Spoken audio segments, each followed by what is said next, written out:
பீகாரினுடைய ஹீரோவா செயல்பட்ட பரத் திவாரி போலீசாரால் என்கவுண்டர் செய்யப்பட்டு கொல்லப்பட்டிருக்காரு. இவரை பத்தி தெரியாதவங்களுக்காக சொல்றேன். அவர் ஒரு சாதாரண பிஎஸ்சி ஸ்டூடெண்ட் மட்டும் கிடையாது. போஜ்பூரினுடைய இதய துடுப்பு அறியப்பட்டவர். ஏழை மக்களின் குரலாகவும் வெள்ளத்தால் பாதிக்கப்பட்டவர்களுடைய உரிமைகளுக்காக போராடிய ஒரு சமூக ஆர்வலராகவும் அவர் இருந்திருக்காரு. ஆனா இப்போ அவர் ஒரு என்கவுண்டர்ல கொல்லப்பட்டதாக சொல்லப்படுவது மிகப்பெரிய சர்ச்சையை கிளம்பி இருக்கு. ஒரு சமூக ஆர்வலர், ஒரு மாணவர், மக்களின் குரல், இவர் ஏன் என்கவுண்டர் செய்யப்பட வேண்டிய அப்படிப்பட்ட அவசியம் என்ன? பரத் திவாரனுடைய மரணம் வெறும் சம்பவம் அல்ல, இது ஊழல் நிறைந்த அமைப்பிற்கு எதிராக கேள்வி கேட்கதற்காக ஒரு மௌனமாக்கப்பட்ட கொடூர நிகழ்வு.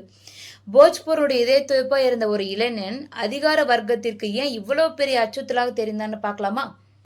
அவர் இறப்பதற்கு முன்னாடி வெளியிட்ட வீடியோ தான் இப்ப சோசியல் மீடியால ரொம்ப கேள்விகளை எழுப்பியிருக்கு. அப்படி அவர் என்ன பேசினார்னு பாருங்களேன். அரசியல்வாதிகள் கிராம மக்களுக்கு வாக்குறுதி கொடுத்தால் அதை எப்படியாவது நிறைவேற்ற வேண்டும், இல்லைன்னா பொய்யான வாக்குறுதிகளை கொடுக்கறத நிறுத்த வேண்டும் அப்படின்னு சொல்லிட்டு ஊழல் நிறைந்த அமைப்பிற்கு எதிராக பேசினதுக்காக இவர் கொண்டு இருக்காங்களா அப்படின்ற சந்தேகம் இப்ப மக்கள் மனசுல எழுந்திருக்கு.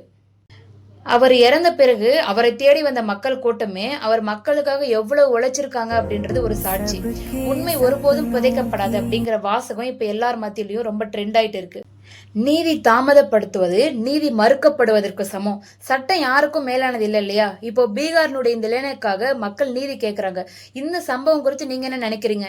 இது ஜனநாயகத்துல சரியான முன்னுதாரணமா, இல்ல இது போன்ற குரல்கள் ஒடுக்கப்படுவது ஆபத்தா? நான் உங்களை பார்த்து கேட்கிறேன், வெறும் கமெண்ட் பாக்ஸ்ல கோபத்தை கொட்டுறது மட்டும்தான் நம்மளால முடியுமா?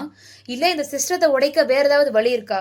இந்த மாதிரி ஒரு சம்பவம் நடக்கும்போது மட்டும்தான் நமக்கு நீதி மேல அக்கறை வருதா? இல்ல இது மாறவே மாறாதா? நிஜமாவே நம்ம என்னதான் பண்ண முடியும்னு நினைக்கிறீங்க? தயவு செஞ்சு உங்க மனசுல இருக்கிறத துளியும் பயம் இல்லாம கமெண்ட் பாக்ஸ்ல சொல்லுங்க. ஏன்னா உங்க ஒவ்வொருத்தருடைய கமெண்ட்டும் ஒரு மாற்றத்திற்கான தொடக்கமா இருக்கலாம். மேலும் இது போன்ற நிகழ்வுகளுக்கு தெரிஞ்சுக்கணும் அப்படின்னா தீப்தி எக்ஸ்ப்ளோரை ஃபாலோ பண்ணுங்க. தேங்க்யூ.